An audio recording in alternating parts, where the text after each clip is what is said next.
Tulsa Race Riot of 1921. Tulsa's Greenwood District is the site of one of the most devastating race disturbances in the history of the United States. Before May 31st, 1921, Tulsa's Black District, known as Greenwood, flourished in spite of segregation. It boasted of several restaurants, theaters, clothing shops, and hotels. Dubbed the Black Wall Street, Greenwood was an economic powerhouse. After May 31st, 1921, Greenwood would never be the same. The tension mounted between the black and white communities over an incident that allegedly occurred in an elevator at Drexel Building in downtown Tulsa, involving Sarah Page, a 17-year-old white elevator operator, and Dick Rowland, a 19-year-old black man. There are several versions of what supposedly transpired, but the most common being that Dick Rowland accidentally stepped on Page's foot in the elevator, throwing her off balance. When Rowland reached out to keep her from falling, she screamed. Many Tulsans came to believe through media reports that Rowland attacked Page, although no sufficient evidence surfaced to substantiate the claim. The incident was further escalated by a local newspaper headline that encouraged the public to nab Negro for attacking girl in elevator. The strange relationship between the white and black communities, the heightened jealousy of the success of the Black Wall Street area, and the elevator encounter led to the Tulsa Race Riot. Armed white men looted, burned, and destroyed the black community. When the smoke cleared, mere shells of buildings were all that remained of the business district. The Red Cross estimates that more than 300 people were killed. Approximately 1,200 homes were destroyed. Okay, it's that time of the week. Let's get it. Indeed. Man talk, man talk, man talk, man talk, man talk central. That's what we're doing here. 4 dudes out of the mud, now we're ruling here. We give it to you, deliver like Amazon. You're listening to Kings and Champions. No matter what we're talking about, we're gonna give it to you straight, man, no doubt. No doubt. Hey yo, we on our way to greatness. God's got our back, so chill and relax. This is Man Talk Central. Welcome back to another episode of Man Talk Central. Let's get it.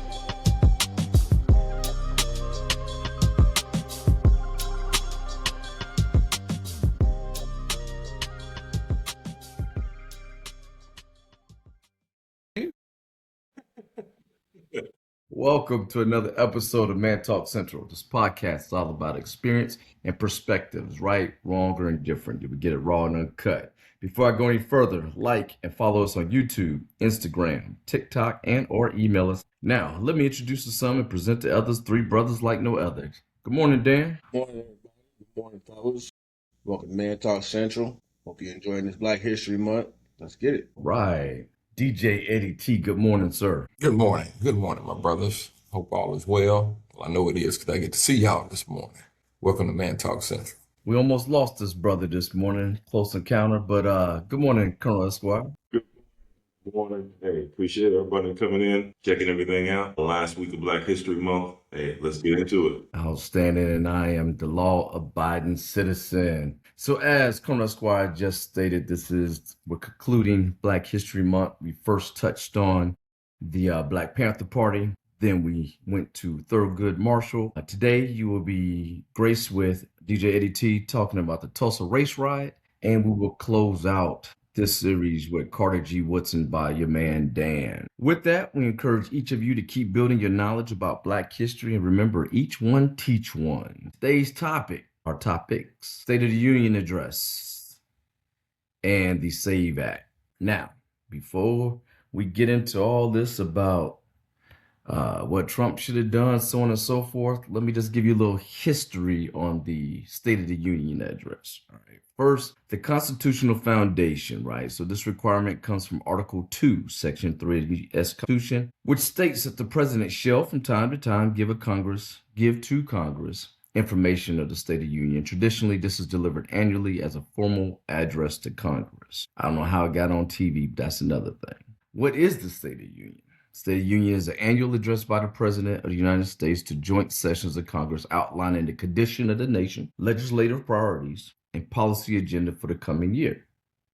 All right, so it's not legally required to be delivered in person, but modern presidents, especially this one we currently have, typically do so. So with that, I'm gonna always start with Colonel Esquire. Talk to us about the State of the Union address, and we'll go from there. Okay, so based on what you just highlighted, it's pretty much designed, like you said, to give a State of the Union, an update, how the country's doing, how we are as a nation. And so every president since we've been alive has done it. It's been on TV in the modern era. And so it's taking place that way. So what a lot of people don't realize, or a lot of people are going to what the president did, because a lot of people don't feel like the country is in a great place right now.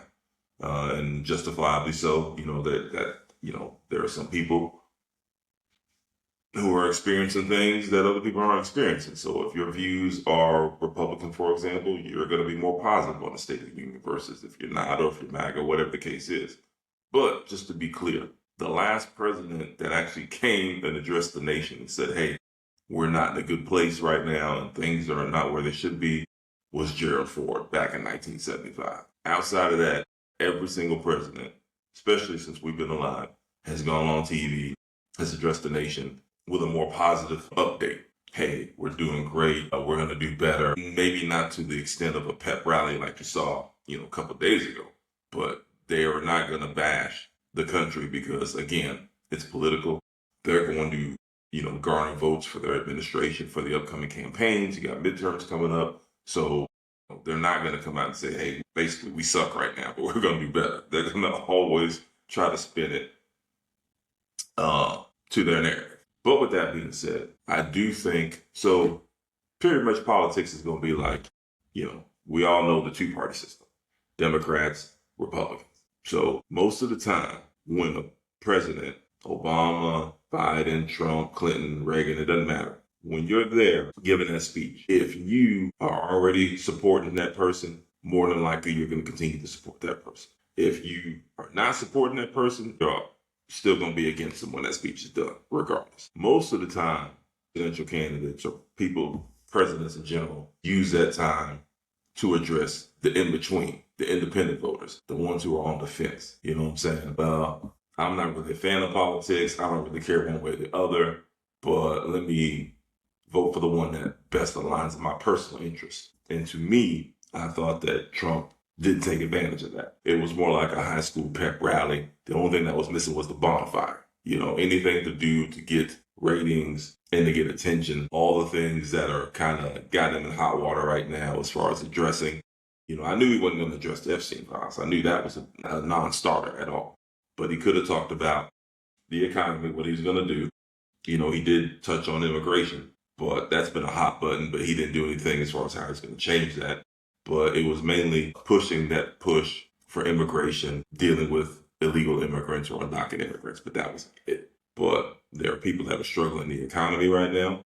You got, pending war conflict. He didn't discuss that. There's a lot of stuff that he could have taken an opportunity to clear up and at least get those swing voters on his side. I think he failed to do that. I think it was intentional.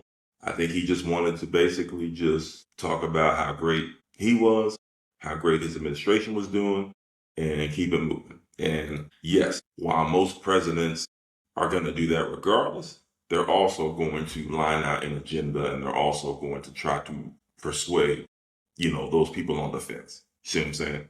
So I just thought it was overall a missed opportunity for him to try to get swing voters or independent voters like myself. And I know we have some other stuff to talk about, as far as some of the stuff that happened during the State of the Union. And I'll chime in as it comes up later. But yeah, I just thought it was a missed opportunity. Thank you, Colonel Esquire. Agreed, a missed opportunity. DJ Eddie T, what's your thoughts? I made it a point to make sure that I, tuned in just to see, because I typically don't. In the past years, I've watched a few of them, but for whatever reason, I just really wanted to see if there were going to be any mentions of what we were heading towards, what we're doing to try to clear up some things. As, Colonel Esquire stated, the current events. My main thing was, I feel on something like the State of the Union, when you're so divided right now, obviously everyone knows our country is so divided, Democrat, Republican, everybody's so divided. at least try to get the Democratic side right now, try to get them to agree with some of the things that you're doing. I noticed a lot of standing from the Republicans, that a lot of people were stating that the Democrats were being so disrespectful. And I mean, in past State of the Union, there were some times that the other side didn't stand. So I don't understand why that was such a big deal, and why we're considered, I'll say we, because I am a Democrat, why we were considered so disrespectful. Another thing that I noticed is, well, I shared with my wife, she hadn't really paid attention to it, as they say, the left and the right. And I showed her, Democrats are considered the left, Republicans right. So, and she's like, oh wow, I never, really paid any attention to that. But it was quite obvious that, when you don't stand, you don't agree. So, in which I don't blame them, because after the State of the Union address, I mean, they know more of the things that we don't know because they're there. But so many things that had come out with the fact checking. You have a standing president saying how great the economy is, how, cheap gas is, just how well everybody's doing. Inflation is at an all-time low and all of that stuff. It's like, man, what world are you living in? And so I just didn't necessarily agree with so much the Republicans bashing the Democrats for not agreeing. I just didn't understand why it was, that was the main thing, the forefront of it. And with, I'll throw this in, Senator Al Green walking around with the sign saying black people aren't apes. You had people wanting to rip that out of his hand. But again, he used a platform that was the president. So I don't disagree with him for doing that. I disagree with them escorting him out. I mean, again, we're in a country, freedom of speech. I don't even think he said anything. He may have, I don't know. I didn't see the full video, but it's like, if it's okay for this group to do it, why isn't it okay for this group to do it? So again, I think he used the proper platform for that. And I'm in total agreement with him. Hey, say it while you can, say it while you have their attention. But overall, State of the Union, I thought was crazy. I thought it was more of a me thing, because every time he stated something, he would step back and look and let the people applaud. It was more like, hey, I'm on stage here. I want you guys to recognize who I am. And I'm the president of the United States, and you need to bow to me. And that was just the thought that I had. I thought it was more of to me, a dictatorship type thing. So that's how I'm going to end that segment.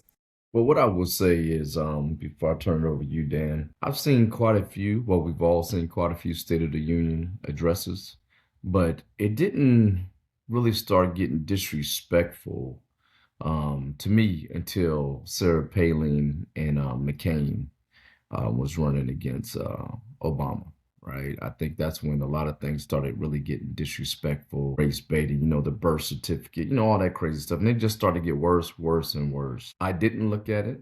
I actually was listening to it because I couldn't sit there and just look at that, because it just irritates the hell out of me. So, and I'm getting irritated right now just talking about it.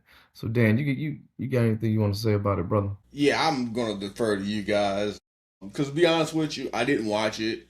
I did try to watch some snippets of it, and I do agree with you guys of what I saw. And this was actual clips from, even Fox. It was mostly, look at me, it's a pep rally for me, promote me, and you guys are the bad guys. It was basically, I could have had my grandson up there giving the same speech and, trying to get that praise. Even he wouldn't do that.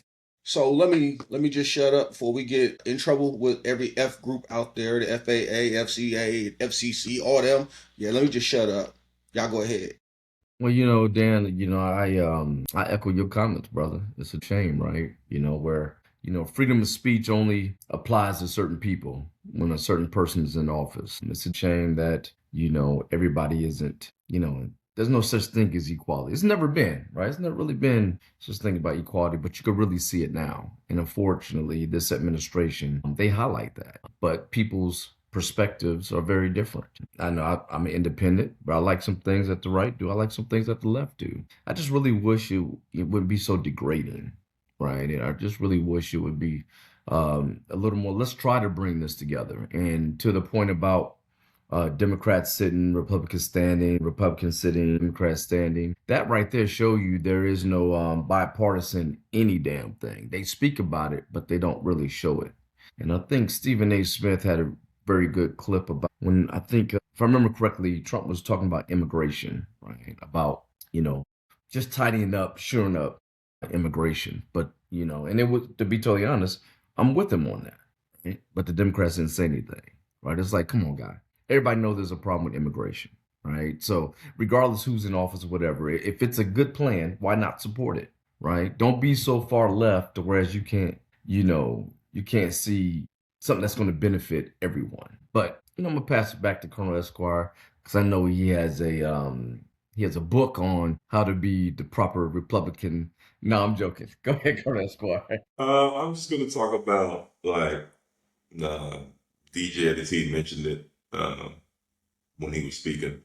A couple of things that happened. The first incident with Senator Al Green holding the sign, and then another senator coming up to try to take the sign, and then also. And I'll have the names listed, but I don't know what. I think she's from Minnesota, but another female. She was basically yelling stuff from the audience, and she ended up being escorted out. Yes, we all talk about freedom of speech, and yes, we do have a constitutional right of freedom of speech. But what they don't tell you is that there's also a provision in that amendment called time, manner, and place. So, yeah, you can say what you want, but there's a time, there's a manner, and there's a place. Just like the same reason I can't, when you go to protest down at City Hall, when you fill out a petition to protest, they're going to tell you the time, when, and manner, and place you can do it.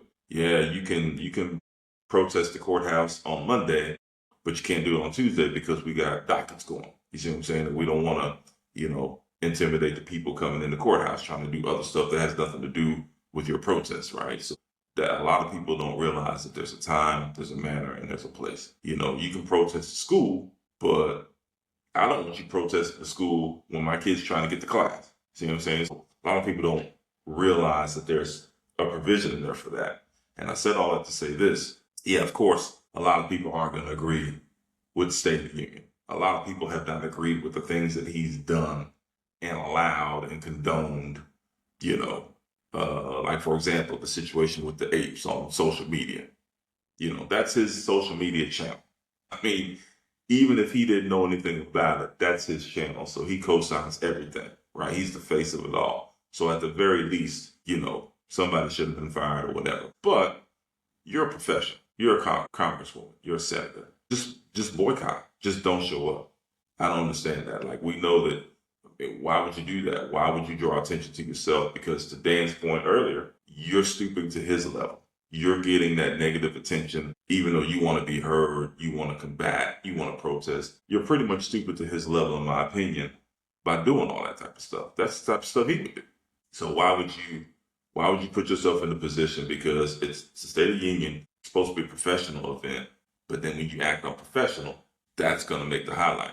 It's not going to be the fact of all the stuff that he said or didn't say. It's going to be you got arrested, you got escorted out because you did that. So that would be my only pushback on that. I got it. We all talk about freedom of speech, but you can't. I can't come up in your job protesting the way you handle IT, not during work hours. So a couple of things I want to fact check, right? Let's throw some fact checks out here, right? So economy and growth, right? The claim was that the U.S. economy is booming and better than ever. Here's the fact. GDP growth slowed in 2025 compared to previous years and was not unprecedented. Some aspects such as job numbers were high in absolute terms but slower relative to population growth and past trends. Prices and inflation have eased, but plummeting is overstatement. The claim, inflation was at record levels when the administration took office. Fact, inflation was high in 2022 prior administration, but had largely declined by the time of the transition. Describing the level as a record mischaracterizes the data. I think it was I think it was like either 3.0 was inflation and now it's like at 2.4 or whatever. So it is dropping, right? Any comments about that? Okay. Job and labor market. I'm sorry. Go ahead. What's the source? Source, this is PolitiFact. Okay. Yeah. PolitiFact is definitely a left-wing organization. That's cool. I get it. Well, yeah. Well, let me ask you this: what is the center mass organization to use? Well, I would answer that question by saying there is no center mass. Everybody's going to be leaning one way or the other, but I try to, when I'm doing a fact check or I'm looking up an article, I'll try to go to a couple of them and then form my decision based on that. Like I'm good with NPR. I'm good with, I do look at PolitiFact stuff, but I also balance it off something else. You know what I'm saying? So I try to make sure it's not completely on one end of the spectrum. Right. You What about know, Politico? obviously Fox News, MSNBC, whatever they send out, I'm throwing that out because that's on the complete ends of the spectrum, right? I got to find something in the middle and then balance my thoughts based on that. PolitiFact. PolitiFact. Yes, go ahead, DJ. Politico. What do you think about that, Colonel Esquire? That's one of the ones that I've kind of run across from time to time. You know how it is. You get on social media and that algorithm always leads you back to that one. But are you familiar with Politico? I'm familiar with Politico. That's right wing. I'm sorry, left wing. So, Okay. which is fine. I mean, I get it. Like, you can't avoid everything. I'm just saying that the ones that I know that for sure have an agenda, I try to stay away from, or if I do, I'm going to check it against something else. But there's a lot of good stuff out of Politico. I mean, the media is the media regardless. Right. I'm just really more of a fan of printed stuff, article, digital stuff. I'm not really in the business of watching someone tell me my opinion because I can formulate my own. You know what I'm saying? Because there's only so much you can shift and persuade when you're writing versus, watching someone on the TV, like watching us. Like I try to be careful when I give my opinions and when I talk because I know there could be somebody out there potentially, okay, well, whatever Colonel Esquire says, this is what we're rolling with, right? So I want to make sure that, it's got, an honest, genuine thought behind it, not just pushing some agenda. Just a fact check. Back in 1986, I cheated off of Colonel Esquire's history paper, and he was spot on. So I'm just letting y'all know because I didn't study the night before.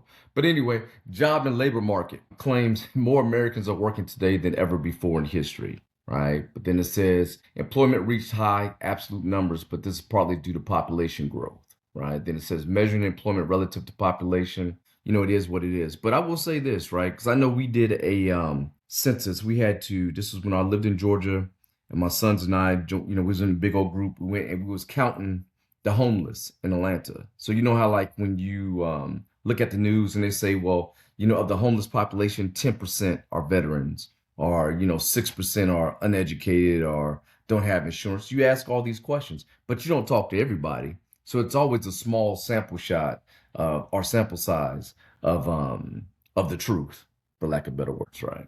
What do y'all think That about the reminded job and me labor of market? I'm sorry, DJ Eddie T. I'm sorry. It will take it to a little funny.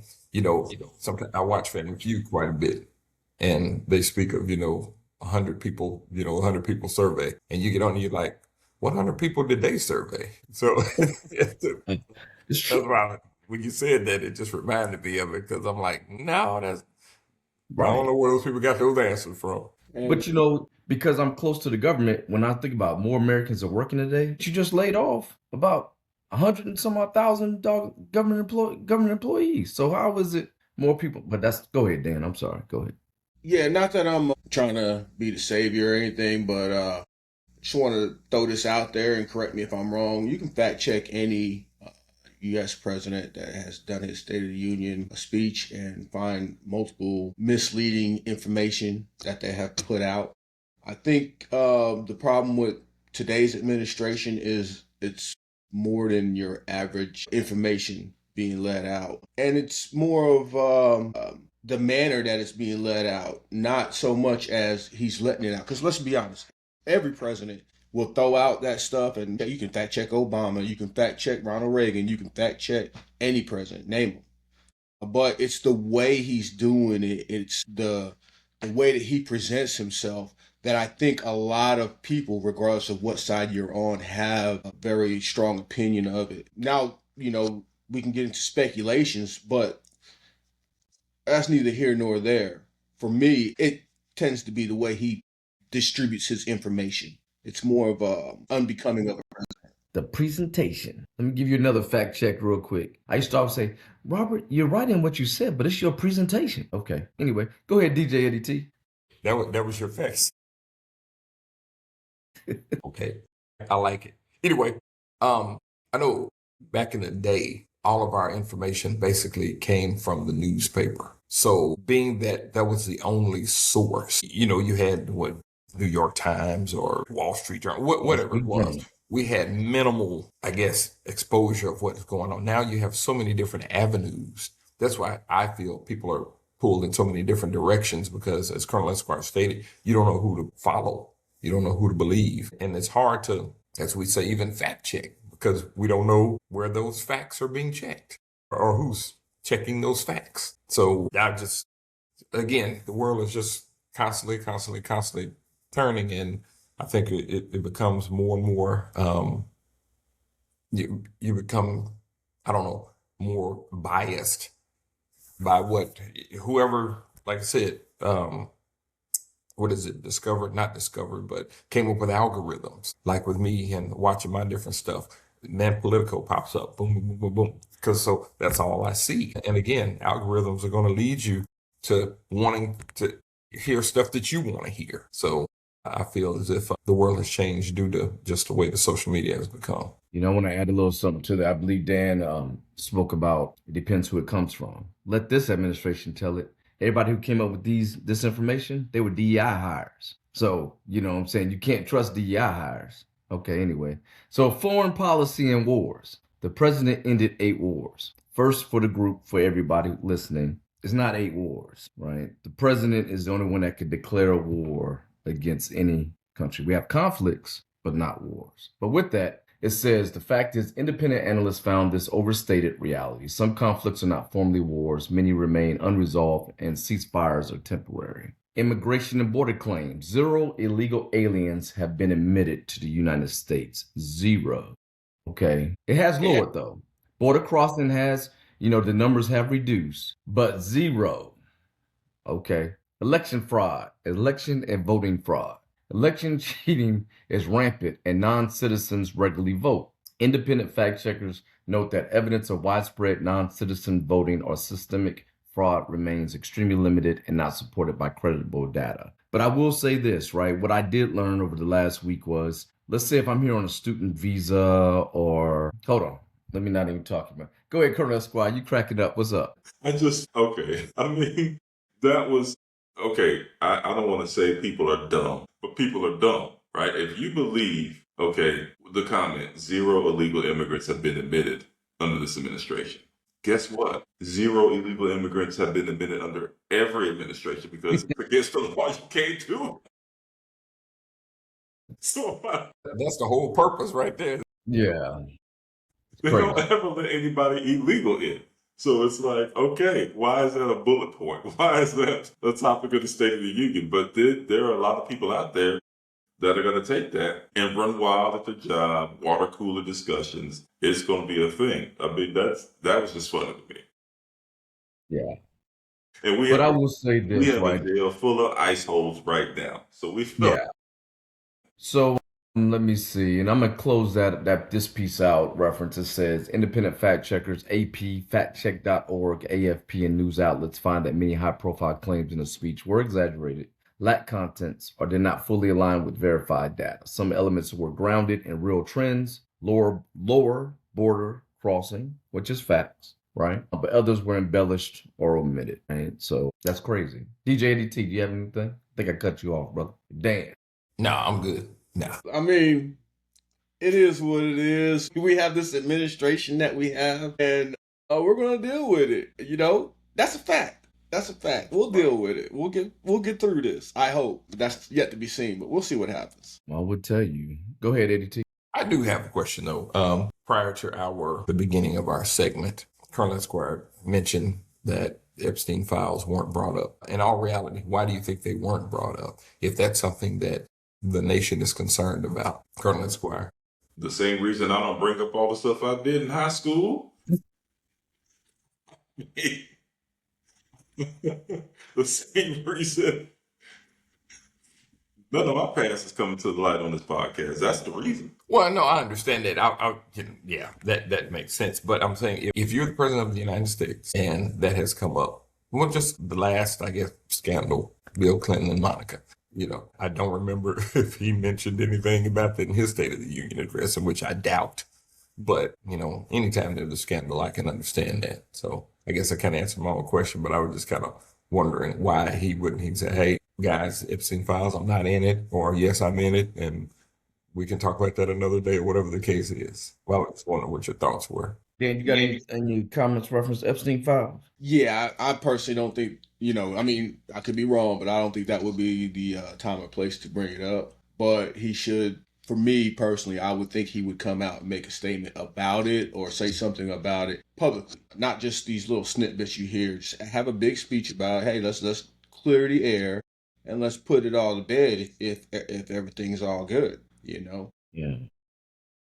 There's a lot more to it than what they're telling us, because obviously there were some pages missing. Both, sides of the fence are saying there are some pages missing. So what's in the missing pages? That's going to be the interesting part, and that will be another Netflix special about the Epstein files.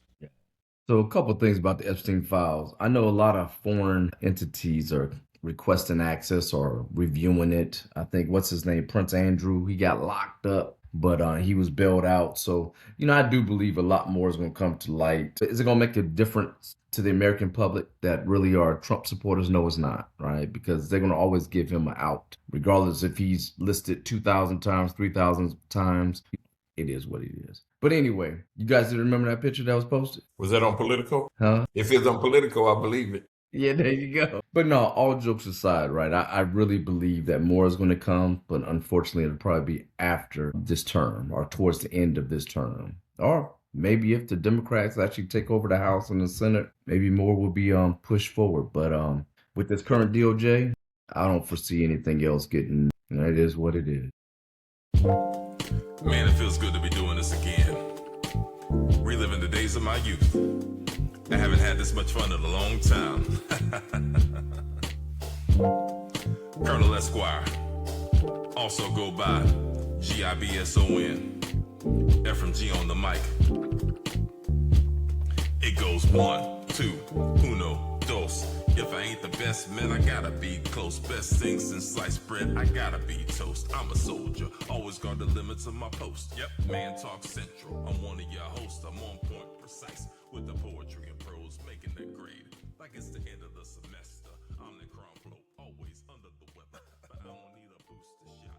I like my bar 6 so the music's hot. Delivering the kill shot, coup de grace.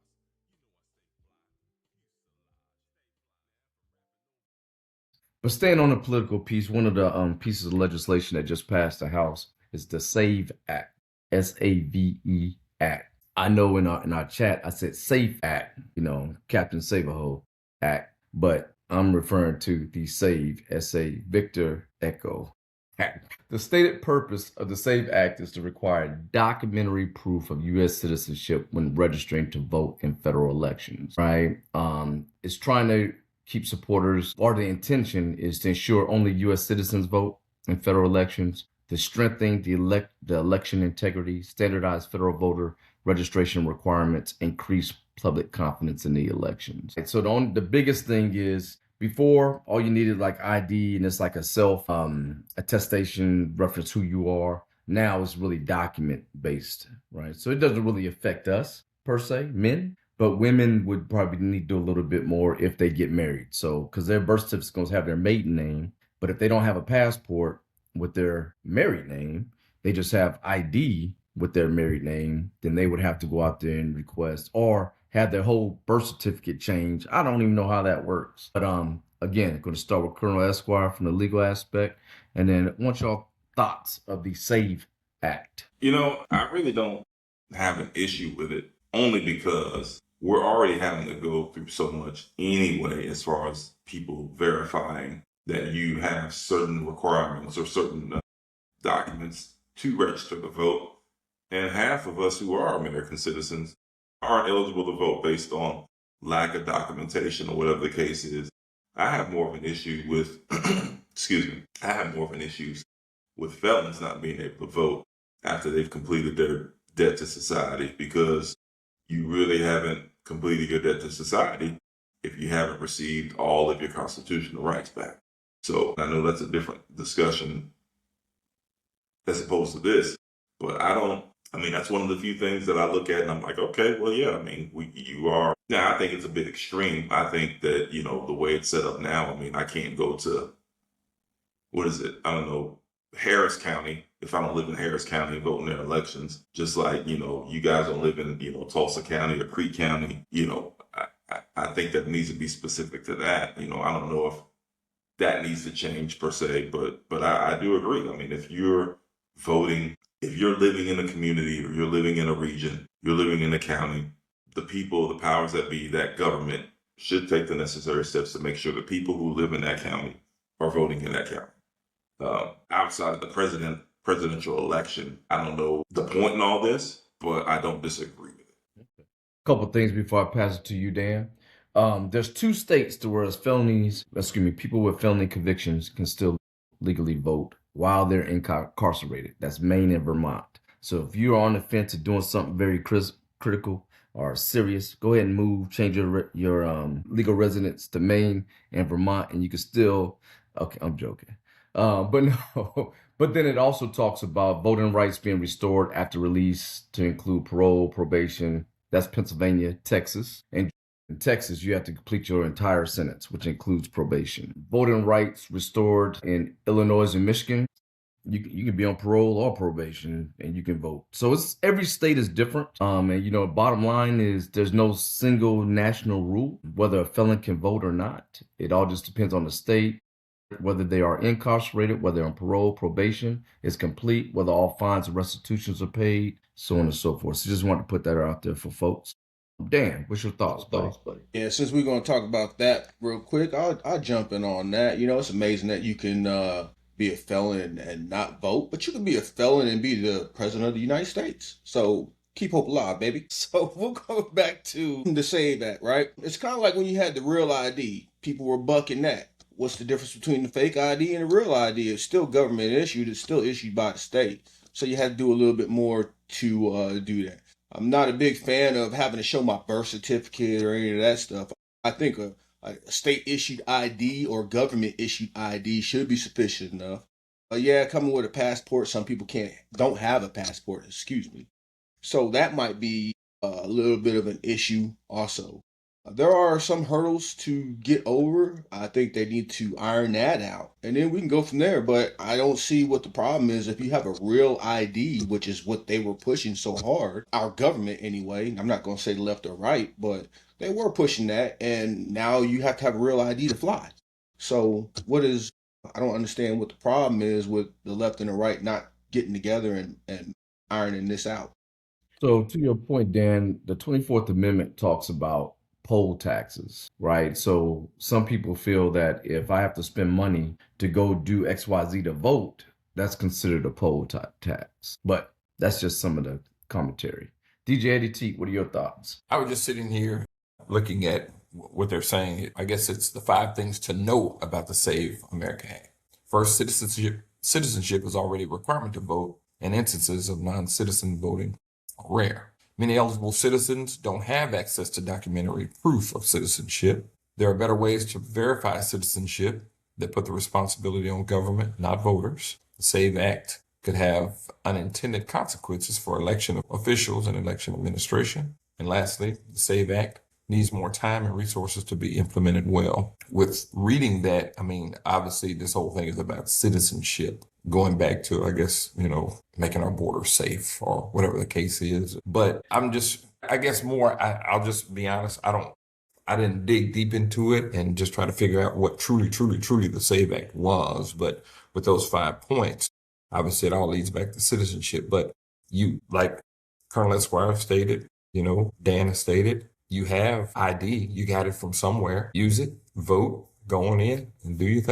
I don't understand what the problem is. So I guess I need more explanation of truly what they're trying to do as far as the SAVE Act is concerned. So to your point, so just imagine being a female getting married. So at this present time, my ID says a last name that's different than my birth certificate. So you have your ID at the time of voting, then you have your registration, right? So it's two different scenarios. So to register to vote, you need to have all your dockets in order to But at match. the time, basically. right? But at the time of voting, it's just a matter of your ID or what have you. But Okay. if I'm wrong, Colonel Squire, talk to the people. Nope, you were pretty much spot on as far as that goes. So that's, when you started earlier, I mean, those are the people, the women are probably going to be the most affected by it. But I mean, it's kind of like when I was laughing before in the last segment about the comment on the State of the Union, 0 illegal immigrants have been admitted. Well, there's already procedures in place to ensure that the people who are supposed to be voting are voting, right? You have to have ID, you have to have your requirements. I had a friend that volunteers at the election board, a local election board, and she sent me basically the checklist of all the things that they have to check when people come in to register to vote and for various elections. And there are a lot of people, citizens themselves, people who live in that particular jurisdiction that can't vote because they don't have this stuff. So, counties everywhere, voting election boards everywhere are already implement or protocols in place to make sure people who are supposed to vote are voting. So I don't, again, okay, great. Let's put the SAVE Act in, but it's already an extension or rehashing of what's already been done.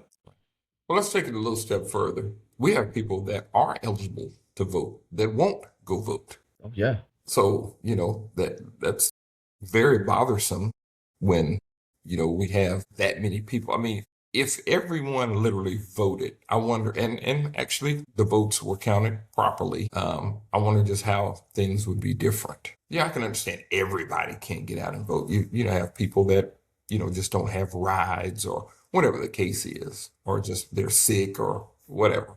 But I just wondered what the turnout would be. I think we can go back to President Obama's first term when he was elected. I can remember the polls having to stay open later. I can remember standing in line for almost 3 hours to vote. I can remember people crying in line because it was like, oh my God, we have a chance. First time in my life. And they're like 70, 80, 90. They felt there was a reason, right? There was a reason for them. So to your point, really what's the difference now? Just because it's not a black male running for office, right? This is a constitutional right for us to vote, exercise our freedom, our rights, our freedom of speech, lack of better words. Right. And to your point, everybody should step up and vote. But they want to complain. They want to complain. After right? people that don't vote, they want to complain about something. Thoughts, Dan? Nah, it's everybody's prerogative whether they want to vote or not. And to be honest with you, people are going to complain regardless if they vote or not. You just can't win with some people, and it's been proven throughout the history of this country. Voting, it helps. Is it a cure-all? No, but it is a way to stand up and be heard. Hopefully some people take it seriously, and they do a little bit more research as to why you should be voting and what your opportunities are. Thank you. DJ Eddie. Yeah, I just want to kind of take us down another little, I won't say rabbit hole, but a slight little rabbit trail. Down here we have Senator Jasmine Crockett running. I was watching something the other day where a lady was crying because she was torn between who she wanted to vote for, whether it's Jasmine or Tellerico. I think I pronounced his name correctly. But she was crying because she said she really wanted to vote for Jasmine, but she voted for Tellerico. So on the other side of that, I watched another video where it was stating that people don't want to vote for her because she's vocal and she's, aggressive, but he's not. He's soft-spoken, and it's like, wait a minute. The real truth is you don't want to vote for this person because it's a black lady. Period. You voted for Donald Trump because he was vocal, because he was aggressive. That's what everyone's saying. We need to, what was his saying? Clean the swamp or drain the swamp or something. Yeah. So it's like they were looking for someone like that fits what they want to look at. But then when you have, Jasmine Crockett, who challenges him, who challenges what they say, they don't want her in there. So, I just wanted to kind of throw that in there because I did not want to leave Jasmine out because I really believe in her. I'm saying it on here. I really hope that she gets in there to try to change some things. Yeah. What I will say before I go to you, Dan, is it's one of those things to whereas, and we always say it within our culture, right? We always have to do something twice or three times better than the next counterpart. And then that's even 4 or 5 times for a black female, right? Because what I've seen, I'm not saying it's all black females, but what I will say is when they know their stuff and they present themselves well, it's fearful to some. As a black female, she has a tall ladder to climb, but she's more than qualified, right? She's more than proven. And I just hope she kicks butt. I know there's a guy, I think I wrote his name down, Wesley Hunt. He's a brother that's running in that area as well. And I was amazed with what he said. And I think I sent y'all the clip. Stephen A. Smith interviewed him. So the clip I sent you all a couple of days ago, Reverend Stephen A. Smith, go towards the end and listen to his part. But Dan? Yeah, I will say this, I'm not going to touch on some of the other subjects, but she does know her stuff, and she does have to work a lot harder than some of the other people. I don't know if you know about the situation with her and Marjorie Taylor Greene and all that. That was just uncalled for. Yeah, there you go. I mean, that was just uncalled for how it all started out and how it ended up. She's doing really well right now in the poll, which is good. And she does, to me, my opinion, she does have the people's interest at heart, not the politicians' interest at heart. And I'm standing on the soapbox with her, you know what I mean, and promote it because I think she will take the country in the direction it needs to go. And since we're talking about the country and we're talking about that voting, a lot of them hold the old traditional, what they want to call traditional ways of doing things. That doesn't mean it's right. It's a lot of the older generation that's moving it to the younger generation, and some of these younger generations kids are bucking it, but a lot of them are following it. It's not a tradition to put down your fellow man. I mean, that's just, and for lack of better words, that's asinine. We need to figure out a better way. There's things that we did in the past that we know didn't work and they were wrong. Why not learn from that and move on? So I think that's what they're trying to do is hold on to those old traditional way of doing things. And it's just not right. Well, I follow her. I mean, I don't live in the district that, you guys live in. Her. She's a congresswoman now, but she's trying to be a senator, right? Or to be in the Senate. Yeah, she's House. I guess, does she fall under your guys' district or jurisdiction or whatever? Will she be representing y'all, or because I know Texas is a big place, but yeah, she's in the Dallas area. Okay, but yeah, no, I pretty much agree. I don't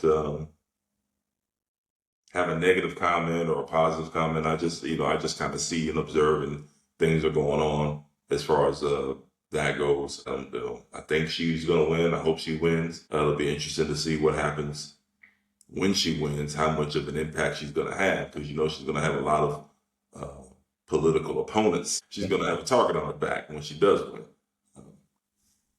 Hey, go ahead, DJ Eddie. A term that I heard a couple of weeks ago, and I didn't know what it was, but when I think it's Colonel Esquire brought up Wesley Hunt, he's labeled as a rhino. And I didn't know what a rhino was, but it's an acronym for Republican in name only. And so I thought that was pretty interesting that, people are upset with them, I guess, because again, hey man, you're a Republican. You're supposed to do what we do and think how we think. But yeah, he's been labeled one, and I'm pretty sure there are others out there that have been labeled rhinos, but I thought that was pretty interesting that term has even come up now. He has a pretty interesting background. If you guys get a chance, check him out. He's pretty interesting in a positive way. I'm gonna say negative, but in a positive way. So best wishes to both of them. Coming right at the gate with no delay, getting started right away. Got a little bit to say. First off, glory to the Lord each and every day. He's the truth and the life. He's the only way. He's the potter, I'm the clay. What more can I say? Need to get him in your life. Hurry up, out of the way. Getting that out of the way. Now we go on with our day. Gonna keep giving you bars, cause you know my resume. Treat the music like a crime, I'm a predicate. Cause I be murdering beats with the nouns, verbs, and the predicates. Hard, never delicate. Cause when it comes to a hater, see you later. We gotta stay separate. Bye-bye. Ain't no doubt I'm the one you can lean on. Man talk searches what I be on. No doubt. Cause every time you turn a beat on, my flow stay hot like a furnace in your house. Whenever you turn the heat on. When you control a man's thinking, you do not have to worry about controlling his actions. Dr. Carter G. Woodson. Welcome to another episode of Man Talk. Like, comment, and subscribe. Let's get into it. Dr. Carter G. Woodson was a pioneer, American historian, and author, widely recognized as the father of Black history. He dedicated his life to establishing the study of African American history as a legitimate and essential field of inquiry during an era which Black contributions were systematically ignored or suppressed by mainstream academia. Born 1875 in Virginia to parents who were former slaves, as a young adolescent, he helped out on his family farm and later worked in the coal mines of West Virginia. Wodson's schooling was erratic. He was largely self-taught and had mastered common school subjects by the age of 17. Entering high school at the age of 20, Woodson completed his diploma in less than 2 years. He graduated from Brewer College in 1903. From 1903 to 1907, Woodson served as a school supervisor in the Philippines, which had just recently become American territory. Woodson earned his Bachelor's of Arts and his Master's of Arts degrees at the University of Chicago. He was a member of the first Black professional fraternity, Sigma, and a member of Omega. Woodson then became the second African American after W.E.B. Du Bois to obtain a PhD from Harvard.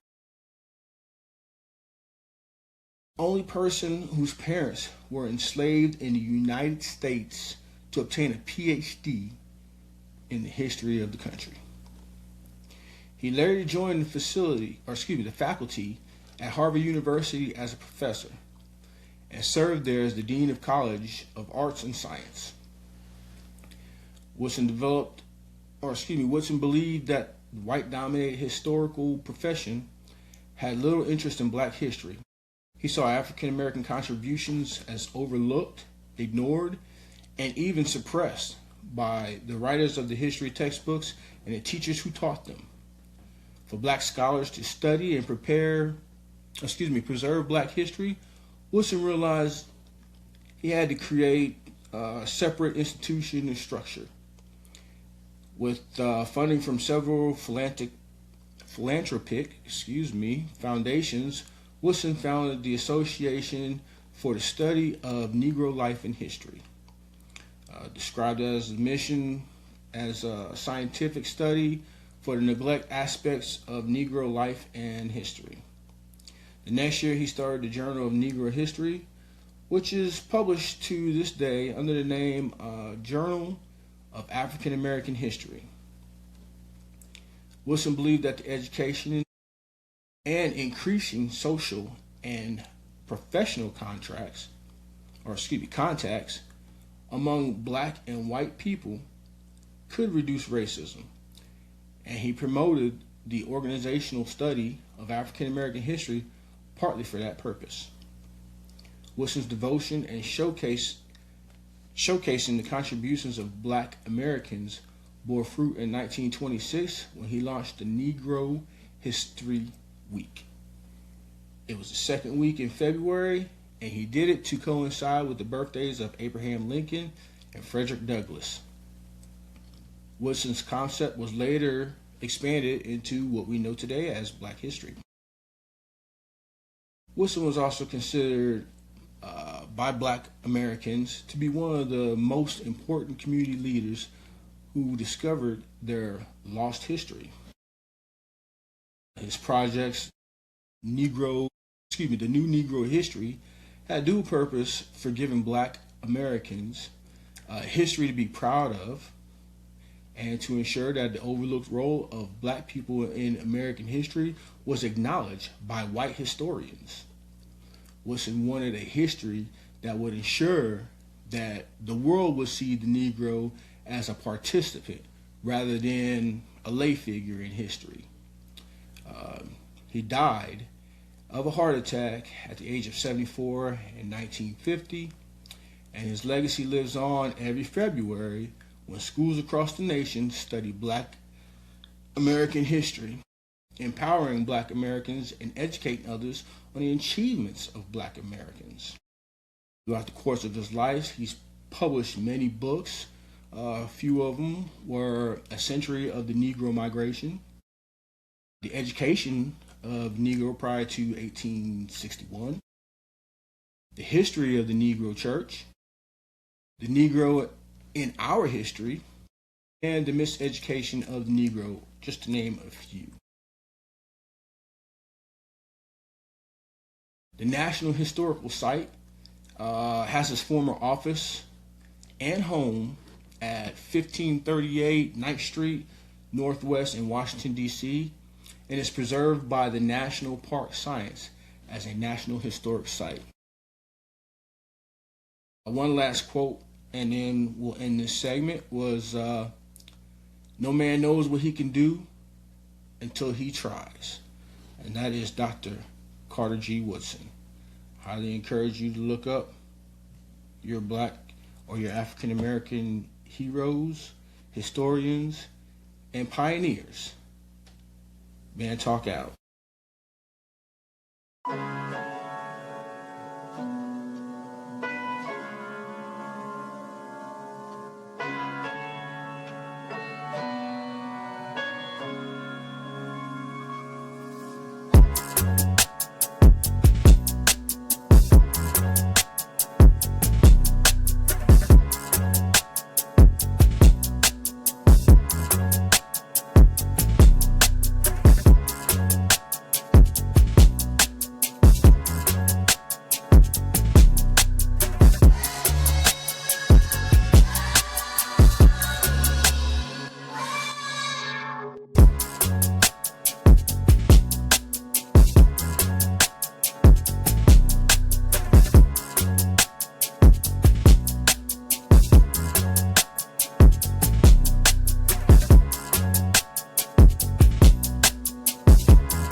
We have an anniversary. We want to wish the Harrigan family a happy anniversary. I believe they got married sometime in the upcoming days. What day is that? Anniversary, yeah. What day exactly? Yeah, the next month, I'm not gonna say the date because I don't want people. No, I'm just playing. But Okay. yeah, next month we're gonna have our anniversary. We're gonna get out and go do some things. We don't know. We'll see. It should be on the 3rd. Here, let's go ahead and proceed to close. Colonel Esquire, you got any comments for the great audience? No, again, appreciate you guys checking us out, hearing what we have to say. Don't be afraid to reach out, like, share, subscribe, send us an email. But yeah, we'll be back each and every week as long as we can do it. Thank you again. DJ Eddie. Thank you for joining Man Talk Central. Hope you enjoyed our content. Look forward to doing more and sharing more with you. Have a great weekend. Thunder Dan. Thank you very much for watching this episode, and be kind to others and treat them how you would like to be treated. Standing. And as we close this episode, let's pause, honoring the loved ones we lost. Appreciate those who still walk beside us, and welcome to new lives that remind us hope is always being renewed. Remember, our time isn't endless. We got more days behind us than ahead, so choose to make the ones you have left count. Lead with kindness, act with purpose, and whatever you do, do it with conviction. Make your impact, make it meaningful, and above all, make it yours. Again, please hit the subscribe button and post your comments. Thank each of you and your support. Continue to spread the seeds of love and respect. Until next time, peace.